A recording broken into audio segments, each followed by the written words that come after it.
차가운 봄비가 흩날리는 평일 아침 인천항 물류창고는 평소와 다름없이 분주했다. 지게차의 경적 소리와 작업자들의 외침이 뒤엉켜 땅 위의 빗방울마저 소음을 피해 흩어지는 듯했다. 비는 얇고 고운 면처럼 뿌려져 창고 지붕의 양철을 희미하게 덮었다. 바닥은 물기로 미끄럽고 항이마저 스며들어 목덜미를 파고들었다. 그렇게 모든 것이 바쁘게 흘러가는 와중에 한 소리가 고막을 찢듯이 들려왔다. 어머나 어르신 괜찮으세요? 그 순간 박도윤은 어깨에 얹은 박스를 내려놓으며 고개를 들었다. 비 사이로 흐릿하게 보이는 출입구 근처 한 할머니가 바닥에 무릎을 꿇고 주저앉아 있었다. 한 손엔 출고 전표를 꼭 쥔 채 미끄러운 바닥에 발을 헛디뎌 뒤로 넘어진 듯했다. 등 뒤로 떨어질 뻔한 충격은 콘크리트 모서리와 불과 몇 센티미터 차이였다. 도윤은 본능적으로 달려갔다. 그의 옷은 이미 젖어 있었고 바닥은 점점 더 미끄러웠지만 그는 주저하지 않았다. 주변에서 잠시 쳐다보던 몇몇 직원들은 아무 일 없다는 듯 다시 고개를 돌렸다. 할머니 움직이지 마세요. 제가 도와드릴게요. 그의 목소리는 작고 떨렸지만 단호했다. 도윤은 허겁지겁 자신의 낡은 우비를 벗어 할머니의 어깨에 걸쳤다. 손은 이미 얼어붙은 듯 차가웠지만 그는 할머니의 등을 받치고 창고 현관의 간이 의자에 조심스럽게 앉혀드렸다. 할머니는 고통에 얼굴을 찡그렸지만 그의 눈빛은 감사와 놀라움으로 가득했다. 혹시 성함이? 할머니가 떨리는 목소리로 물었지만 도윤은 대답하지 못했다. 그 순간 무거운 발걸음과 함께 날카로운 목소리가 뒤에서 터져나왔다. 박도윤 씨, 지금 뭐 하십니까? 현장 반장 오형석 씨가 얼굴을 붉히며 다가왔다. 그는 상황을 한눈에 파악하더니 도윤을 노려보며 말했다. 당신 업무 중 자리를 이탈했어요. 지금 중요한 납품 고객이 들어와 있는데 자리를 비워 이게 말이 돼요. 도윤은 할머니 앞을 가로막으며 조용히 대답했다. 죄송합니다. 그런데 그냥 지나칠 수가 없었어요. 어머님 같아서요. 지나치지 말고 자선단체 가서 봉사하세요. 여긴 일하는 곳이에요. 오 반장의 말은 냉정했다. 차가운 말이 창고 안의 공기보다 더 싸늘하게 퍼졌다. 잠시의 침묵. 누군가는 고개를 숙였고 누군가는 숨을 삼켰다. 도윤은 다시 고개를 숙였다. 죄송합니다. 그래도 그냥 둘 수는 없었습니다. 그 말이 끝나자마자 오형석 반장은 노트를 꺼내 메모를 시작했다. 펜촉이 종이를 긁는 소리는 마치 금속이 돌을 긁는 것처럼 냉혹했다. 이 시간부로 당신은 해고입니다. 퇴근 후 짐 정리하세요. 공기는 무거웠고 아무도 말하지 않았다. 할머니는 손을 뻗어 도윤의 손을 가볍게 잡았다. 자네 이름이 뭐요? 그 질문 하나가 도윤의 머릿속에서 울렸다. 그는 대답하지 못하고 뒤돌아섰다. 창고 저편에서 경비원이 다가와 도윤을 안내했다.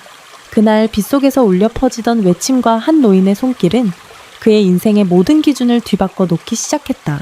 비는 어느새 잦아들고 공기에는 젖은 흙냄새와 휘발유 냄새가 섞여 있었다. 도윤은 창고를 빠져나와 낡은 작업화에 묻은 진흙을 질질 끌며 쓸쓸히 걸었다. 그의 바지는 무릎까지 젖었고 우비는 이미 쓰레기처럼 몸에 들러붙어 있었다. 어깨에 짊어진 무게는 비보다 무겁고 물기보다 차가웠다. 엄마 오늘은 조금 일찍 왔어요. 문을 열며 도윤이 내뱉은 말은 마치 허공에 흩어지는 안개 같았다. 서울 외곽 구로구의 한 낡은 주택가. 판잣집처럼 덧댄 월세 방 안에는 아직도 빗물이 천장에서 뚝뚝 떨어졌다. 양은 냄비가 그 아래에서 비를 받아내고 있었고 방 안은 습기와 오래된 된장 냄새가 섞여 있었다. 구석에서 작은 알코올 버너 위에 냄비를 올린 채 무언가를 저으며 앉아있는 여인이 있었다. 그는 도윤의 어머니 박경숙 여사였다. 어이구, 오늘은 웬일로 이렇게 빨라경숙 여사는 도윤의 옷을 힐끗 보았다. 온몸이 젖고 팔꿈치에는 검은 얼룩까지 묻어 있었다. 그냥 일이 좀 일찍 끝났어요. 도윤은 시선을 피하며 신발을 벗고 양말을 짰다. 젖은 양말에서 쏟아진 물은 방바닥에 작은 웅덩이를 만들었다. 그는 젖은 옷 속에서 작고 낡은 서류봉투 하나를 꺼내어 서랍 깊숙이 넣었다. 거기에는 해고 통지서가 들어있었다. 오늘 일한 거 힘들었지. 자, 이리 와서 밥 먹자. 경숙 여사는 아무 말 없이 2개의 작은 사기 그릇에 죽을 나눠 담았다. 죽 위에는 검은 깨소금과 볶은 김가루가 뿌려져 있었다. 반찬은 없었지만 그 그릇에서 김이 모락모락 피어올랐다. 비 오는 날엔 죽이 최고지. 속도 풀리고 마음도 좀 놓이고 말이야. 그녀의 눈가는 피곤했지만 따뜻했다. 도윤은 죽을 한 숟갈 떠먹었다. 단순한 쌀죽이었지만 어머니의 손맛은 여전히 온기가 있었다. 입 안가득 퍼지는 죽의 부드러움 젖은 신발 속의 냉기, 그리고 방 안을 감도는 희미한 희망. 회사에선 별일 없었어. 어머니는 조심스레 물었다. 응, 그냥 좀 정신없었어. 도윤은 짧게 대답하고 고개를 숙였다. 어머니는 그가 말하지 않아도 모든 걸 아는 사람 같았다. 그녀는 천천히 자신의 종아리를 주무르며 혼잣말하듯 말했다. 사람은 말이야, 배가 고프면 밥을 먹으면 되지만 마음이 아프면 그건 어떻게든 껴안고 가야지. 엄마도 옛날에 시장에서 하루 종일 욕먹고도 끝까지 상도 접지 않았어. 왜냐하면 사람이 지켜야 할 건 그릇보다 마음이니까. 도윤은 더 이상 먹지 못하고 그릇을 들고 멍하니 앉았다. 그녀의 말은 잔잔했지만 마음 깊은 곳에 잔향을 남겼다. 그때였다. 문을 두드리는 소리가 들렸다. 야, 도윤아, 깨어있냐? 익숙한 목소리였다. 친구 태성이었다. 문을 열자 모자를 눌러쓴 채 빗물에 흠뻑 젖은 태성이 서 있었다. 그의 얼굴은 날카롭고 항상 한쪽 입꼬리가 올라간 듯한 장난스러운 표정이 특징이었다. 들었어, 너 오늘 창고에서 잘렸다며. 응, 진짜냐, 와. 너는 참 착한 것도 좋지만 세상은 그런 걸 몰라줘. 태성은 방으로 들어와 어깨를 툭툭 쳤다. 내가 아는 공장 하나 있어. 용산 쪽에. 시설은 별로지만 급여는 괜찮아. 한번 가볼래? 도윤은 고개를 저었다. 고마워. 근데 지금은 좀 생각이 많아. 생각 많으면 배 안 불러. 뭐든 일단 해야지. 태성은 그렇게 말하며 나가려다 멈췄다. 도윤아, 좋은 마음도 때로는 발목 잡는다. 그걸 알아야 살아남아. 문이 닫혔다. 남겨진 도윤은 어머니의 숨소리가 들리는 방 안에서 다시 한번 마음을 가다듬었다. 그의 눈앞엔 갈 곳 없는 인생의 교차로가 펼쳐져 있었다. 그날 밤 도윤의 낡은 휴대폰이 진동했다. 발신인은 알 수 없는 번호. 그는 잠시 망설이다 통화 버튼을 눌렀다. 박도윤 씨 맞으시죠? 낯선 여자의 차분한 목소리. 네, 그런데요. 내일 오전 당신을 만나고 싶어 하는 분이 있습니다. 주소는 곧 메시지로 보내드릴게요. 걱정 마세요. 나쁜 일은 아닙니다. 누구시죠? 상대는 대답하지 않고 통화를 종료했다. 휴대폰 화면에는 메시지 하나가 도착해 있었다.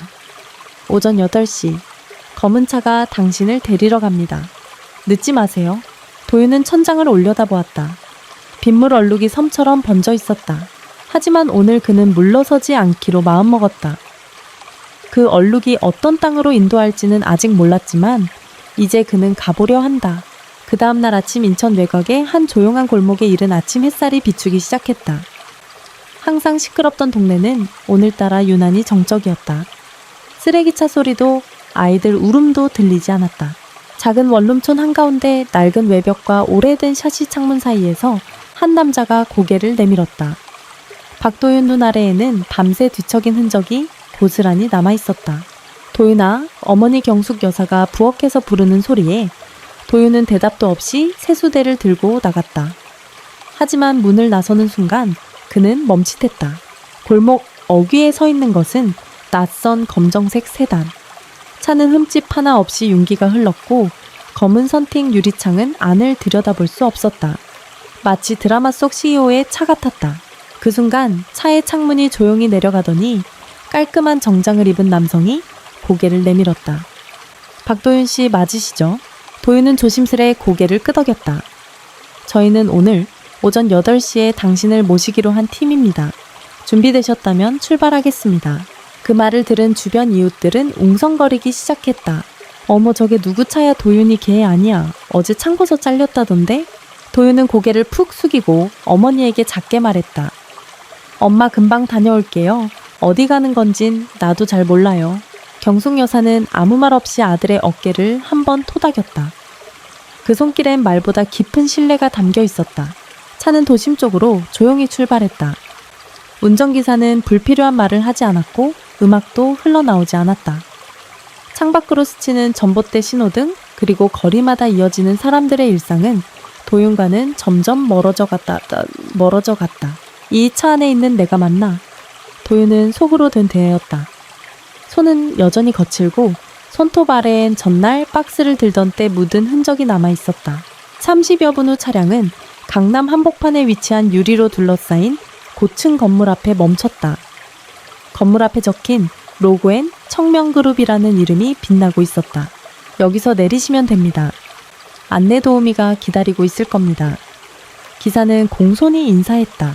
도윤은 아직도 무슨 일이 벌어지고 있는지 감을 잡지 못한 채 조심스럽게 차에서 내렸다. 건물 안은 반짝이는 대리석과 유리문 시원한 에어컨 바람, 그리고 각 잡힌 정장을 입은 사람들이 분주하게 움직이는 공간이었다. 한 명의 안내원이 다가왔다. 박도윤님이시죠? 이쪽으로 안내드리겠습니다. 엘리베이터는 고요하게 위로 올라갔고 숫자는 1층부터 38층까지 빠르게 지나갔다. 도윤의 심장은 서서히 두근거리기 시작했다. 이건 진짜 나한테 벌어지는 일이 맞는 걸까? 도착한 층은 임원 전용 회의실이 위치한 39층. 안으로 들어서자 향긋한 차 냄새가 코를 스쳤다.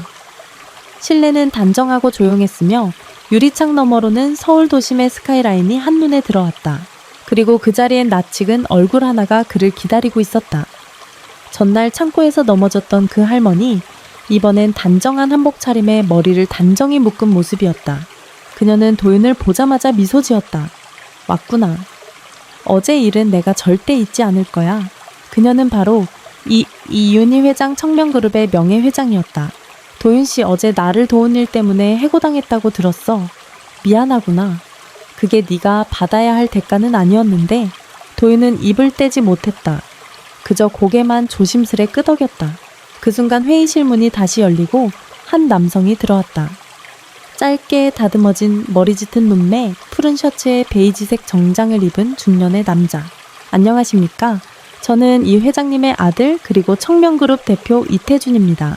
그는 도윤을 향해 손을 내밀며 말했다. 우리는 당신 같은 사람을 기다려왔습니다. 이태준 대표의 말에 도윤은 어리둥절했다. 그는 눈을 크게 뜨고 머리를 약간 숙이며 조심스레 물었다. 제가요? 저는 그저 물류 창고에서 일하던 사람이에요. 공부도 많이 못했고 뭐 대단한 기술이 있는 것도 아니고요. 이윤희 회장이 조용히 웃었다. 그런 사람이라서 더 믿을 수 있지. 네가 어제 했던 일, 그건 요즘 사람들 대부분이 망설이거나 모른 척하고 지나치는 일이야. 태준 대표가 차분히 말을 이었다. 우리는 단순히 기계처럼 일 잘하는 사람보다 위기 상황에서 본능적으로 사람을 도울 줄 아는 사람을 찾고 있었어요. 특히 지역사회 연계 프로그램을 새로 만들고 있는데 그걸 이끌 사람이 필요했죠. 도윤은 한 손으로 팔을 긁적이며 대답했다. 근데 저한텐 그런 자리가 어울리지 않을지도 모르겠어요. 컴퓨터도 잘 못하고 정장도 입어본 적 없고. 괜찮아. 우리는 사람의 태도와 진심을 먼저 봐. 기술은 배우면 돼. 이윤희 회장은 부드러운 목소리로 말했다. 그때 테이블 위에 있던 작은 서류철이 도윤 앞에 밀려왔다. 그 안에는 직무설명서 기본 급여 조건, 그리고 깔끔하게 인쇄된 명함 하나가 들어있었다. 박도윤 청명그룹 지역사회 연계팀, 커뮤니티 프로젝트 코디네이터. 도윤은 명함을 조심스럽게 들여다보았다. 작고 얇은 카드 한 장이었지만 그가 평생 처음 보는 자신의 이름 옆에 붙은 직책이었다. 제가 정말 이걸 할 수 있을까요? 그는 마치 누군가에게 허락을 구하듯 말했다.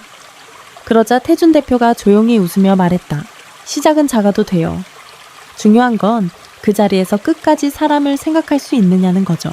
잠시 정적이 흘렀다.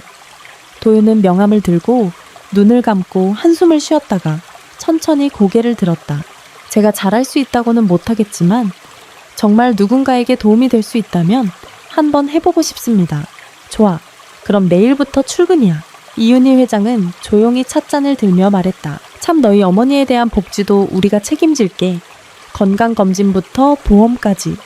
그 정도는 우리가 해줄 수 있어야지. 도윤은 순간 눈시울이 붉어졌다. 그는 말없이 고개를 숙였다. 어깨가 살짝 떨리는 걸 누구도 지적하지 않았다. 그날 저녁 그는 집에 돌아와 어머니에게 명함을 내밀었다. 경숙 여사는 글씨를 또렷이 보지 못해 손가락으로 더듬더니 갑자기 조용히 명함을 가슴에 안았다. 이게 우리 도윤이 이름이구나. 작은 웃음과 함께 그녀의 눈가에도 미세한 빛이 맺혔다. 그날 밤 도윤은 다시 천장을 바라보았다. 천장의 얼룩은 여전히 그대로였지만 이번에는 그것이 낯선 지도가 아닌 어딘가를 향해 나아갈 수 있는 방향처럼 느껴졌다. 출근 첫날, 도윤은 손톱을 자르고 셔츠 주름을 다리며 새벽부터 분주히 움직였다. 작업복 대신 깔끔한 셔츠와 슬랙스를 입었지만 구두는 어딘가 어색했다. 구두끈을 매면서도 이게 진짜 내 삶일까라는 생각이 머릿속을 떠나지 않았다. 회사 건물 앞에 도착하자 낯선 풍경이 다시금 그를 압도했다. 유리문 자동 센서 냉기도는 에어컨 고급 커플 향기. 익숙했던 창고의 먼지와 땀내와는 너무 다른 세계였다. 어서 오세요, 박도윤님. 여기가 무슨일 전이? 여기가 사무실입니다. 행정팀 직원이 그를 데리고 도착한 곳은 지역사회 연계팀이라는 작은 오피스였다. 20평 남짓한 공간 안에 책상 6개가 정렬되어 있었고 커다란 화이트보드엔 분기별 커뮤니티 캠페인 계획이 빼곡히 적혀 있었다.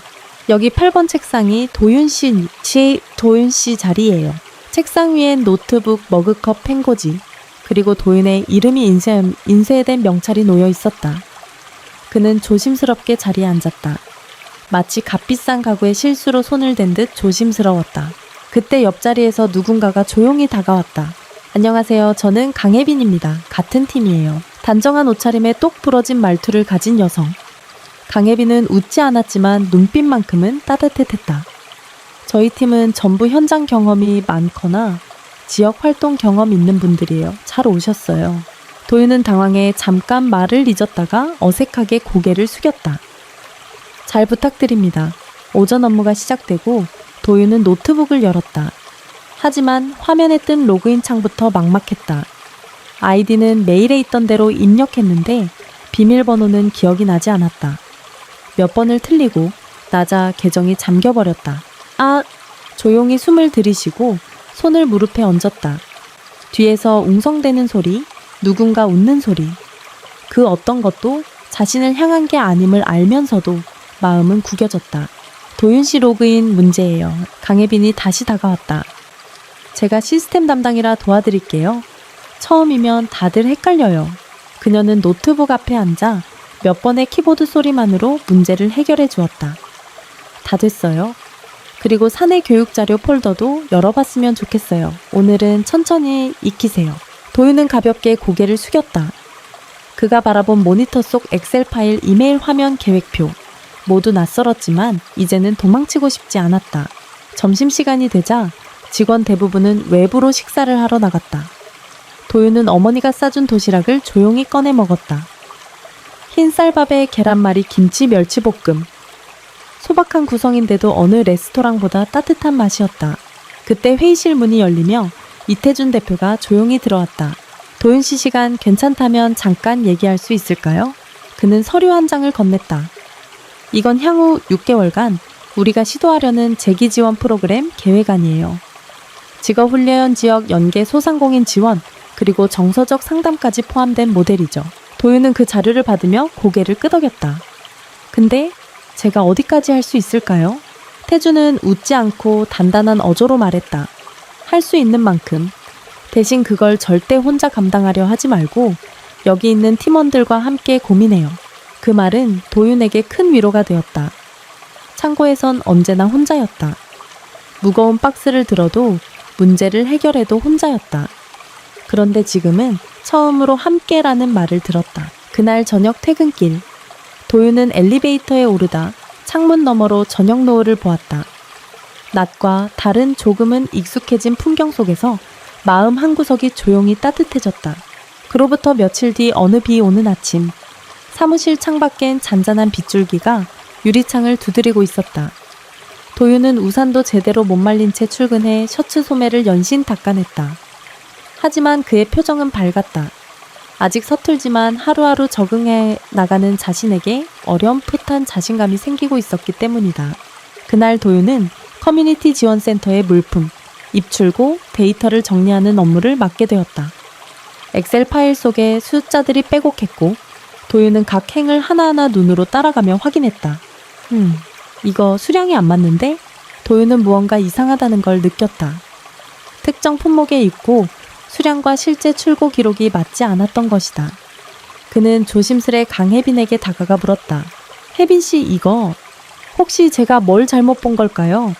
여기 봐요, 입고는 150개인데 출고가 170개로 돼 있어요. 혜빈은 파일을 들여다보더니 잠시 정적이 흘렀다. 도윤 씨 잘 찾았어요. 이거 지난달부터 누적되던 오류인데 아무도 못 잡았어요. 도윤은 깜짝 놀랐다. 정말요, 저는 그냥 뭔가 이상하다고 느끼는 게 시작이죠. 혜빈은 처음으로 미소를 보였다. 하지만 그날 오후 도윤은 실수를 저질렀다. 입출고 데이터를 담당자에게 전달할 때 파일 버전을 잘못 보낸 것이다. 결과적으로 보고서에 오류가 생겨 상위 부서에서 항의가 들어왔다. 팀장은 회의실에서 그를 불렀다. 박도윤 씨, 이런 실수는 다음부터는 절대 없어야 해요. 아직 새내기인 건 이해하지만 우리가 맡은 일이 작은 도움 같아 보여도 신뢰에 관련된 겁니다. 회의실을 나오며 도윤은 고개를 숙였다. 그날 저녁 비가 내리는 골목길을 걷는 그의 어깨는 축 처져 있었다. 어머니의 밥상 앞에서도 그는 젓가락을 잘 들지 못했다. 오늘 무슨 일 있었나 보네. 경숙 여사가 조용히 물었다. 실수했어요. 중요한 파일을 잘못 보내서. 그래서 누가 다쳤냐? 아니요. 밥상 뒤집혔냐? 그건 아닌데요. 그럼 고개 들고 먹어. 실수는 사람 몫이고 반성은 짐처럼 들고 다니는 게 아니야. 그 말에 도윤은 눈을 감았다. 무겁던 마음이 살짝 풀리는 듯했다.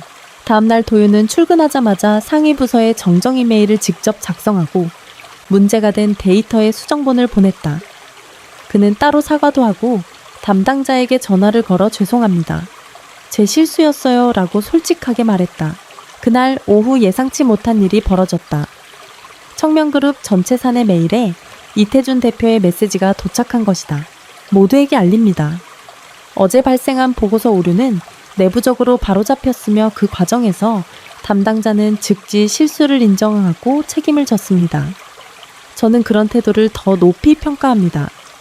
신뢰는 실수를 안 하는 데서가 아니라 실수를 어떻게 다루느냐에서 생깁니다. 그날 도윤은 많은 이들에게 고개를 숙이며 인사를 받았다. 누군가는 처음으로 도윤에게 덕분에 저희도 파일 2번 확인하게 되네요 라며 웃어주었다. 그날 밤 도윤은 집으로 돌아가는 버스 안에서 조용히 스마트폰 화면을 바라봤다. 이름 옆에 적힌 청명그룹 지역사회 연계팀이란 문구가 이제는 조금씩 낯설지 않게 느껴졌다. 비 내린 다음 날 아침, 창문을 두드리던 빗소리는 멎었고 사무실 복도는 한결 차분했다. 도윤은 출근하자마자 자리 위에 놓인 무언가를 발견했다. 작은 포스트잇 메모였다. 데이터 꼼꼼히 확인해줘서 고마워요. 덕분에 큰일 날 뻔한 거 막았네요. 혜빈. 글씨는 단정했고 파란색 잉크는 딱 한 줄 뿐이었지만 도윤의 가슴엔 큰 울림이 있었다. 그는 살짝 웃으며 그 쪽지를 수첩 사이에 끼워 넣었다. 오늘 하루를 견디게 해줄 작은 응원이 될 것 같았다. 하지만 기쁨은 오래가지 않았다. 오전 회의가 끝난 뒤 이상한 소문이 돌기 시작했다. 혹시 박도윤 씨? 대표님, 나이 나냐? 이상하지 않아 입사한 지 얼마나 됐다고. 팀 핵심에 들어가 사무직 경력도 없다던데? 뭐가 있긴 있나 봐. 처음에는 무심히 넘겼다. 하지만 점점 뒷말이 늘어갔다. 점심시간에도 복도에서도 심지어 사내 게시판 댓글 속에서도 은근히 그를 향한 불편한 시선이 감돌았다. 그리고 어느 날 오후 한 통의 익명 이메일이 본사 인사팀에 도착했다. 청명그룹 커뮤니티 영예팀 내 특정 직원에 대한 인사비리 정황이 있습니다. 경력 능력 검증 없이 중용된 사례로 보이며 내부 감사가 필요합니다. 이메일에는 도윤의 이름이 직접 언급돼 있었다. 그 사실을 처음 들은 순간 도윤은 책상 앞에 멍하니 앉았다. 기획팀장이 그를 조용히 불렀다. 사실 확인 차원일 뿐이니까 너무 걱정 마세요. 근데 요즘 누군가 질투하는 사람이 있는 건 아닌지. 그는 아무 대답도 하지 않았다. 머릿속에선 수많은 생각이 스쳐갔다. 내가 뭘 그렇게 잘못했지? 도와준 게 죄가 된 건가? 하루 종일 팀원들의 시선이 어딘가 낯설게 느껴졌다. 그 누구도 대놓고 말하진 않았지만 책상 사이 공기는 분명 달라져 있었다. 퇴근길. 그는 오랜만에 걸어서 집에 돌아갔다. 늘 환히 그를 반겨주던 골목의 불빛조차 오늘은 낯설게 깜빡거렸다. 방에 들어서자 어머니가 국을 드며 말했다. 오늘은 어깨가 무겁네. 이래서 뭐 안 좋은 일 있었나? 도윤은 젓가락을 들다 말고 그대로 내려놓았다. 사람들이 저를 이상하게 봐요. 왜 저를 믿는지, 왜 저를 뽑았는지 그게 이상하다고요. 경숙 여사는 한숨도 쉬지 않았다. 대신 뚝배기 뚜껑을 열며 조용히 말했다. 그거는 아마 네가 누구 편인지 아직 모르는 사람들이라 그럴 거야. 무슨 말이에요? 도윤아, 세상은 다 자기 이익 챙기느라 바빠서 남이 남 돕는다. 그러면 불안한 거야. 자기는 못하니까 남이 하는 게 미운 거지. 그 말에 도윤은 아무 말도 하지 못했다. 대답 대신 국물 한 숟갈을 천천히 삼켰다. 짭짤하고 따뜻했다. 그날 밤 그는 노트북을 열고 개인윤리 선언서를 작성하기 시작했다. 한 줄 한 줄 자신이 어떤 신념으로 이 일을 시작했는지, 어디까지 책임지고 싶은지를 적었다. 마지막 문장은 이랬다. 나는 나를 증명하지 않는다. 다만 내가 하는 일이 나를 증명할 것이다. 그리고 그는 그 선언서를 인쇄해 팀 게시판 옆 작은 공지 코너에 붙였다. 이름도 없이 서명도 없이 그 글을 본 사람은 누구나 알 수 있었다. 이건 도윤의 방식이었다. 다음날 아침 사무실의 공기는 여전히 조용했지만 어딘가 조금 달라져 있었다. 도윤이 붙인 익명의 선언문은 누구의 지시도 없었고 설명도 붙지 않았지만 이상하게도 사람들 사이에서 입소문이 돌기 시작했다. 그거 박도윤 씨가 쓴 거래. 직접 말하진 않았지만 문장 어투가 그 사람 거 같던데 솔직히 감동했어. 괜히 의심했던 거 미안하네. 그날 오후 회의실에서 주간 업무 보고가 끝난 뒤 혜빈이 조용히 말했다. 도윤 씨, 혹시 오늘 퇴근 후에 잠깐 시간 될까요? 해가 진 뒤 그들은 사무실 옥상으로 올라갔다. 늦가을 공기 속에서 도심의 불빛이 아득하게 번져 있었다. 요즘 많이 힘들죠? 혜빈의 목소리는 늘처럼 또박또박했지만 어딘가 미묘한 떨림이 섞여 있었다. 도윤은 고개를 끄덕였다. 처음에는 단순히 도움이 되고 싶다는 생각으로 시작했는데 이제는 사람들이 왜 도와주는지를 의심해요. 혜빈은 난간에 기대며 조용히 말했다. 사람은 원래 익숙한 것에 안주하잖아요. 그런데 도윤 씨 같은 사람은 익숙함을 깨니까 낯설고 불편하게 느껴지는 거예요. 그럼 어떻게 해야 할까요? 버티세요. 그런 사람은 결국 그 자리에 꼭 필요한 사람이 돼요. 그 말은 평범했지만 도윤은 어딘가에서 힘이 솟는 걸 느꼈다. 며칠 뒤 사내 내부 감사를 맡은 본사 인사팀의 공식 발표가 나왔다. 제기된 모든 의혹은 내부 절차상 문제가 없음을 확인했으며 박도윤 씨에 대한 인사비리 혐의는 사실무근으로 판명됐습니다. 그 발표 이후 도윤을 향한 시선은 달라지기 시작했다. 예전처럼 다정하거나 갑작스레 친절해진 것은 아니었다. 하지만 그를 향한 거리감은 분명 줄어들었다. 몇몇 동료는 점심자리로 그를 불렀고 회의 중에도 그의 의견이 자주 묻혔던 과거와 달리 이제는 경청의 분위기가 생겼다. 어느 날 회의가 끝나고 자리를 정리하던 중 조용했던 한 동료가 그에게 다가왔다. 도윤 씨, 네, 그날 메일 보냈던 거 나예요. 도윤은 놀라 눈을 들었다. 상대는 눈을 피하며 말했다. 처음엔 그냥 너무 빨리 인정받는 것 같아서 질투도 났고 솔직히 부럽기도 했어요. 그런데 오늘 발표 보고 내가 한 짓이 너무 부끄러워졌어요. 정말 미안해요.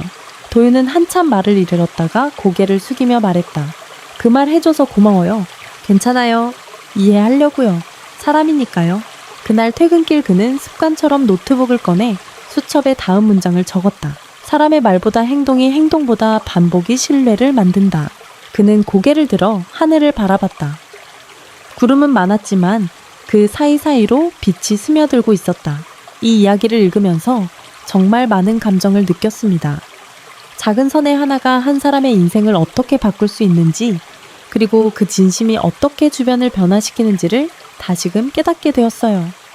박도윤이라는 인물은 완벽하지 않지만 흔들림 속에서도 끝까지 자신만의 진심을 지켜낸 사람입니다. 그의 선택과 행동 하나하나가 우리에게 질문을 던집니다. 나였다면 어떻게 했을까? 나는 지금 어떤 마음으로 살아가고 있을까? 이 이야기는 단순한 감동을 넘어 우리 모두가 일상 속에서 마주할 수 있는 갈등, 편견, 믿음, 그리고 회복을 담고 있어요. 때로는 말보다 행동이 설명보다 침묵이 더 큰 울림이 될 수 있다는 사실도요. 만약 여러분도 도윤의 이야기가 울림을 주었다면 좋아요 한번 눌러주시고 채널 구독도 꼭 부탁드려요. 댓글로 여러분이 느낀 점도 나눠주시면 그 이야기가 또 다른 누군가에게 위로가 되고 힘이 될지도 모릅니다. 그리고 가장 중요한 건 보고 싶다는 여러분의 반응이 있어야 파트 의가 나옵니다. 다음 이야기가 궁금하신 분들 잊지 말고 좋아요, 댓글, 그리고 구독 눌러주세요. 우리 함께 더 많은 따뜻한 이야기들을 이어가요. 감사합니다.